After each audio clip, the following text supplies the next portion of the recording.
So this is pattern plywood Tambour, and while it works pretty well, I never really felt like I perfected it. Going through the archives of past pattern plywood experiments, of which there are plenty, I think I can show you exactly what the problem is, as well as I have a rough idea of how to solve it. One of the big problems is that pattern plywood is inherently weak. We did a test, me and Tyler Bell, strength testing it, and the thinner it gets exponentially weaker. So that's a problem. Now I've made pattern plywood Tambour twice, and the second time I made this bench that, in order to solve the snapping issue, I just made the Tambour pieces extra thick. Now it worked for that piece, but it wasn't a great solution. I feel like it looked a little bit on the chunky side, and it also didn't solve for a really tall Tambour cabinet, which I eventually want to build. In a totally different video, I made pattern plywood edge banding, and that turned plywood panels that looked like this into plywood panels that looked like this. The pattern plywood edge banding gave me the idea that I could veneer the pattern plywood, and I did that in the pattern plywood bowl video, and it came out great. This unlocked a whole new level of production for pattern plywood, and it made me think that if pattern plywood is inherently weak, if I veneered it and then backed it with a substrate that's stronger, something like oak or walnut, maybe I can make a whole lot of other things that weren't possible before.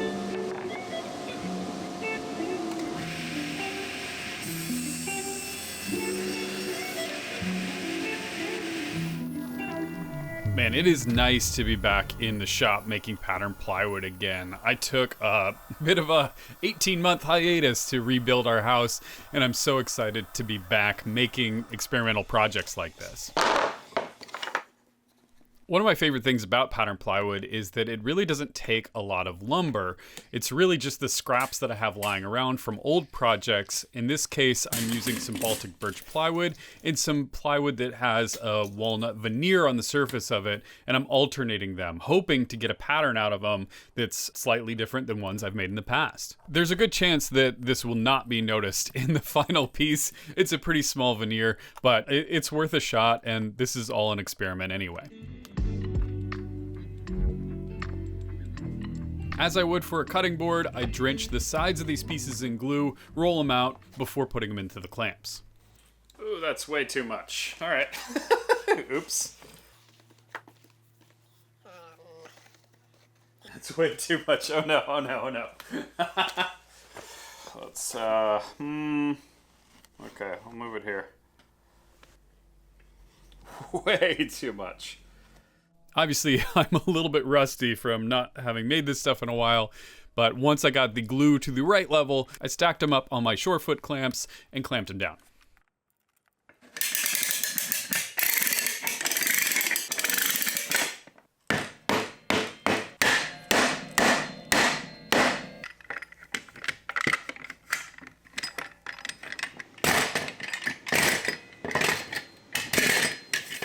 I made this block nearly 3 inches tall because that's the limit of my table saw, and it'll minimize the number of cuts that I have to do, the number of glue ups. But what I didn't realize is that my track saw doesn't go that deep. So I had to do it in multiple passes.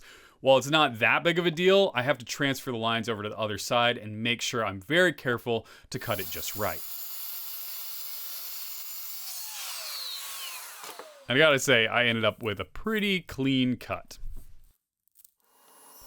The last step in making the chevron pattern is to trim it into strips. Now, it doesn't matter how wide these strips are. I chose 1/2 inch because I wanted to test, even at this thin level, how strong they end up being. But I've often made them 3/4 or even an inch wide, depending on the project.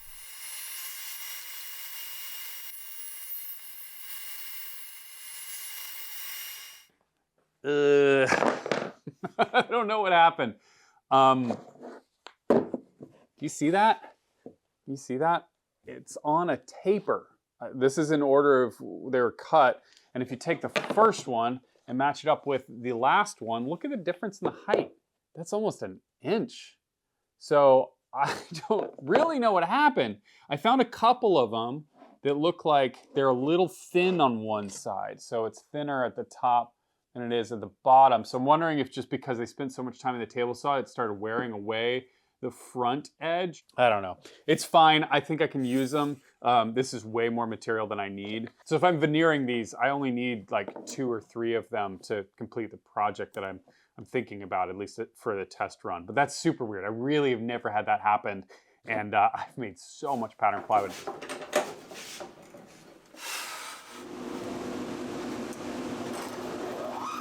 Now it's time to start the veneering process, and the hardest thing for me to figure out at first was how to prevent these things from being sucked down into the belly of the saw. So what I do is I set up the fence on my Harvey resaw bandsaw, and then I slide in a piece of thin plywood. This is just 1/4-inch ply, and when I've cut into it, that leaves a little kind of thin edge on the back that supports the workpiece all the way through the cut. Sometimes that little back edge flakes off, and then I just retrim the plywood and make another 0 clearance.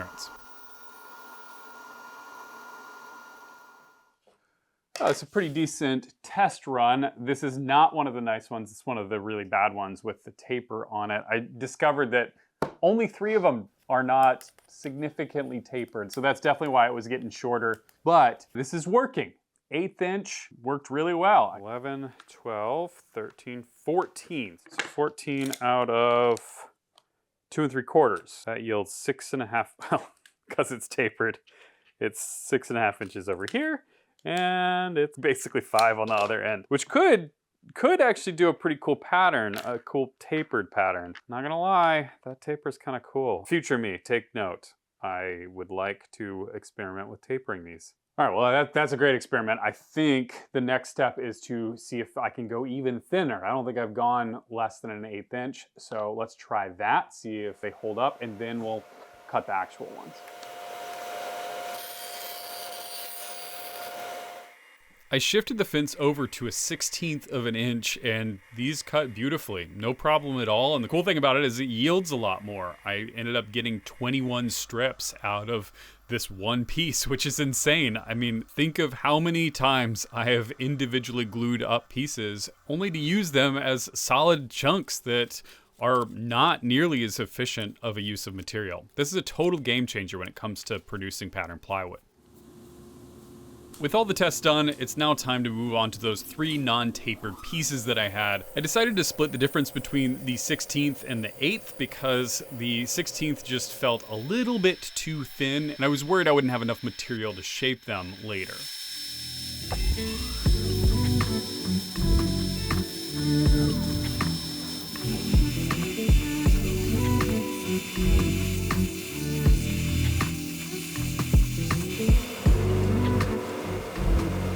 I feel like whenever I show myself cutting stuff like this on this saw, it looks horribly dangerous because it's sped up footage and I get loads of comments, and just to ease the people's minds that are watching this and they're like, he's gonna cut off his fingers, this is what it looks like from my perspective.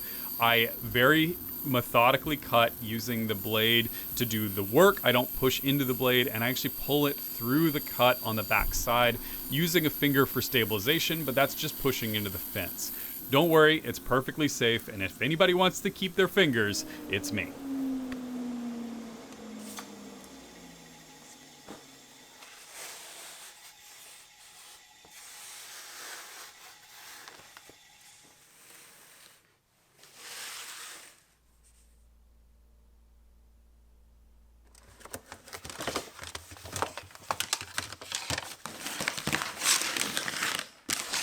This represents years of work developing different patterns out of pattern plywood, and I keep a sample just to make sure that I remember the patterns, and it's actually gotten kind of difficult to remember how each one is made. So I decided, after getting lots of emails about very specific patterns, to make a handy guide. And this is going to be in multiple volumes. As I develop more patterns, I'm going to add another volume. So the first volume is about rectangular pattern plywood. This is the real basic stuff that I started with, which is the chevron pattern, which we're making this week, the basket weave pattern, and the diamond pattern. And this is a perfect foundation if you're just getting into pattern plywood.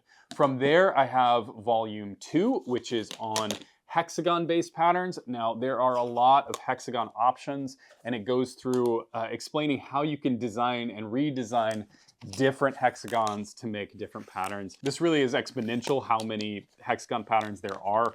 There are I think mathematically infinite as far as I can tell. The third one that is coming out and is under pre-order right now is miter-based patterns. So things like the dragon scale pattern or the alpine pattern and the square weave pattern. And I also go into how to add, dark accents into the pattern plywood. I'm very excited about this. I have been wanting to make an easy guide, step-by-step guide to making pattern plywood so that people don't have to scrub through volumes of videos to figure out how to make each one. I'm also excited to have it for myself because I can just have it printed out and be like, oh, that's how I made that pattern.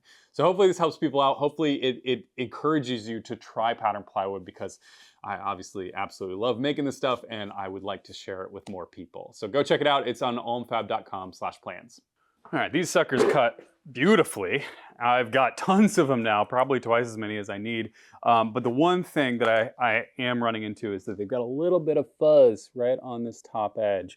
So I'm gonna set them up against a backer and then I'm just gonna run a knife along the outside edge. I think that's the quickest way to clean these up. I could try sandpaper. I just don't want to change the shape of them at all. So I'm just getting them clean enough so these little fuzzy bits don't get in the way when I do the glue up onto the backer.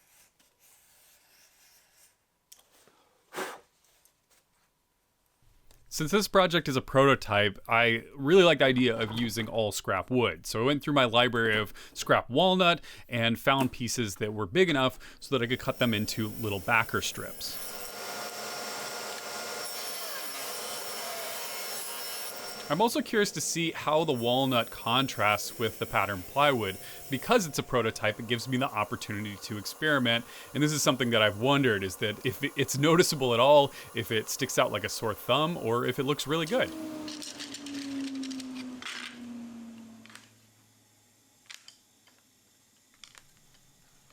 The walnut backers are all cut. I've got plenty, and then I also have the veneers. They're ready to go. Now I want to keep the little ends here, but I want to make sure that the pattern lines up really neatly. So I'm going to build a jig that's going to hold this in place while I glue this down, and it'll have like a little registration point for the ends. I might have to make 2 jigs because I need to figure out if I need to have an A and a B, like half facing this way or half facing that way. Okay, so if I glue this one down like that, and I glue this one down like that, if I rotate it this way, no, it's the same. Okay, so I have to A-B it. The only way to build this chevron pattern, which is what I'm doing here, if you haven't watched pattern plywood videos, sorry for the confusion. Basically, I cut thin strips on a 45-degree angle and I flip every other one over and it creates this sort of squiggle pattern that runs all the way across. And in order to make sure that I got the right number, I had to split them in half, put one on the left, one on the right, and then I did all the A's and did all of the B's. The purpose of the jig, if it's not obvious, it wedges the walnut strip in the right alignment, and then I've got little registration marks for the A side and the B side that I can line up, because if they're misaligned, the pattern won't work. I used blue tape to secure the pieces and basically laid the blue tape down, put a walnut strip on top, folded the blue tape up to attach to the edge of the pattern plywood, and then I unfolded it, added the glue, and then rolled it up like a burrito and left it to dry. Rinse and repeat, and a couple hours later, I've got a whole bunch of pattern plywood strips that are ready to go. Okay, the moment of truth. Let's see how we did. I'm really curious to see if these things stayed glued together really evenly. Now, one thing I know I didn't do super well, I didn't sand them, and the bandsaw leaves a bit of a tooth on them, but I really am curious. There's 40 of these. It did take a while to glue all of them up. Okay, all right. Not too bad. Actually, that's pretty darn good. Wow, all things considered. There's a little gap right there. That's probably just from the chatter of the blade. That's not gonna like delaminate or anything. Considering it didn't go through the drum sander, that's solid. Time to unwrap the rest of them.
It never gets old.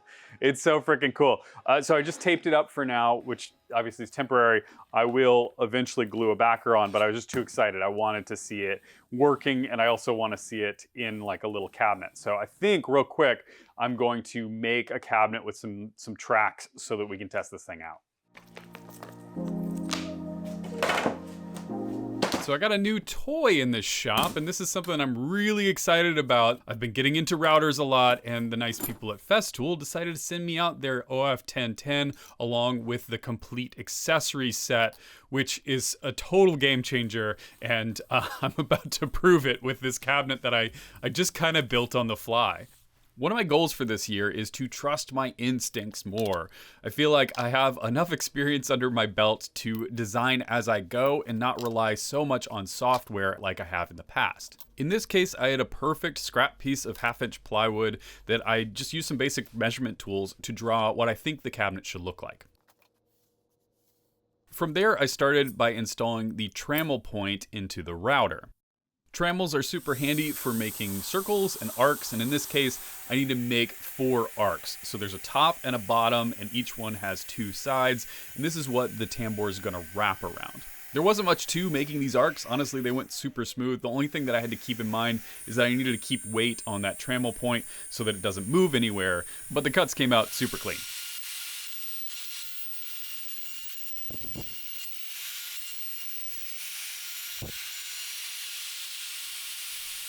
With the arcs made, I could swap out the trammel for the edge guide, and this is going to allow me to connect those arcs together.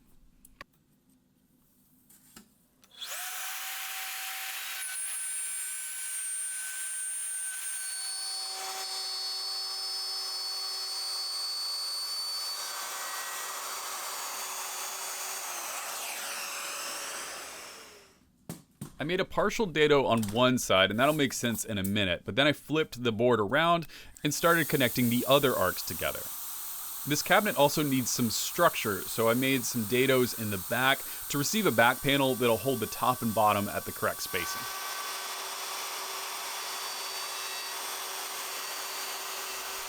With that slot cut, I can swap the edge guide for the guide rail adapter and start cutting a cross piece that's going to act as both a door stop and a little bit more support.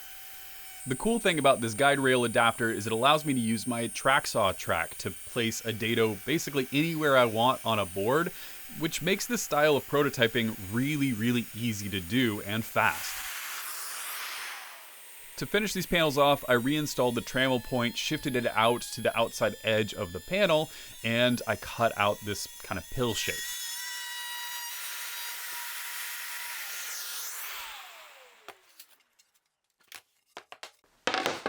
If you want Tambour to work at all, you have to have wax in the tracks. I learned this on the big cabinet. I could not get them to move. There's so much friction between the wood surfaces. I use Bumbleshoot's shop wax, and it does a great job. It's super easy to apply. Now, I wouldn't apply it if you're planning on putting finish on there. I would do that after you apply finish. But since this is a prototype, I just want to see if it's gonna work.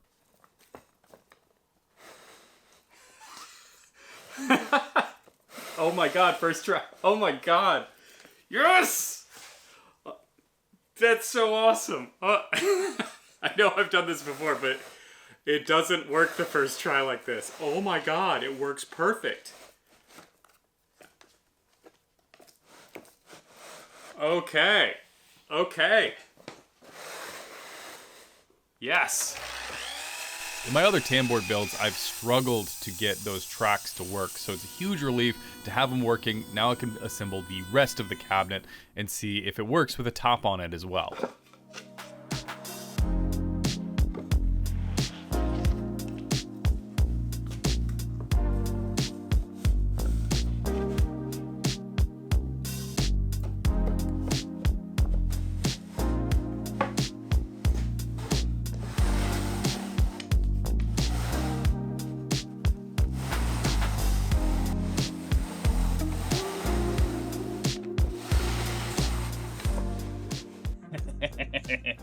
It works really well. I'm so excited. It's very rare for it to work that well right out of the gate. I think there's time for like one more experiment. I think it'd be cool to round them over just a little bit. I haven't done this because I've chickened out every time because these were really precious. But now I have plenty of them for the project that I have in mind, and I just want to see it. I want to see if they look cool. So let's sand these up and figure out a way to put a round over on them.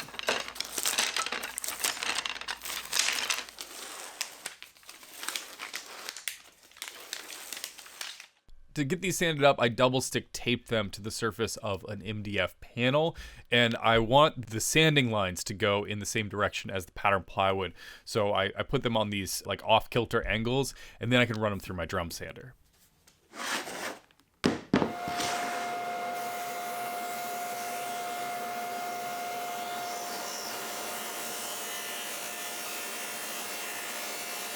I really can't imagine doing pattern plywood anymore without a drum sander. It's not a miracle tool by any means, it's a little bit finicky, but when it comes to sanding up lots of little parts, there's nothing better.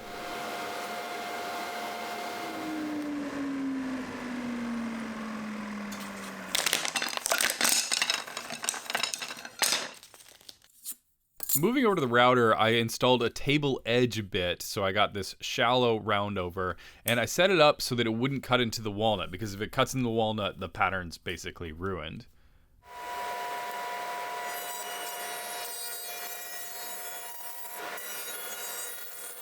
I took very shallow passes on both sides, and at first it seemed like it was working okay, but on close inspection, there was a pretty major problem. As I sanded them, they looked great, and they were exactly the right shape that I wanted, but if you looked closely and you dusted them off, you could see that it had torn out the grain along the sides pretty badly.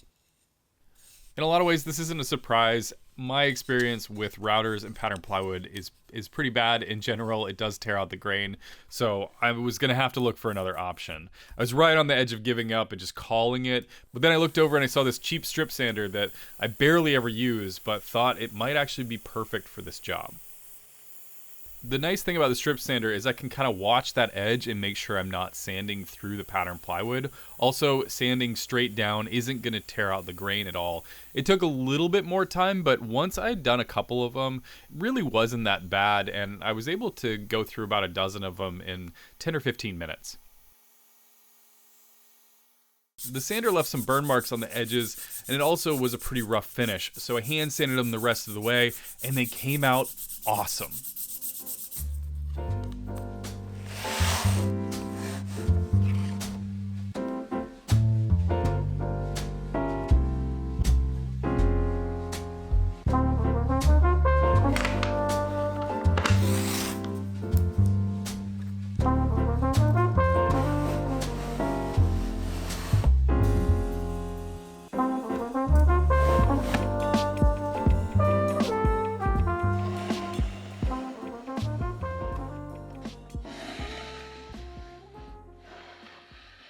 So good, so good. I'm really happy with this. I'm happy with the round over. I'm glad I figured out how to make that, and I can't wait to turn this into something a little more refined. So let me know in the comments down below like what kind of form factor you'd like to see this take shape into, and that's what I'm gonna do in the next video. So stay tuned for that, and if you're interested in the pattern plywood step-by-step guides, they're available on my website, almfab.com/plans.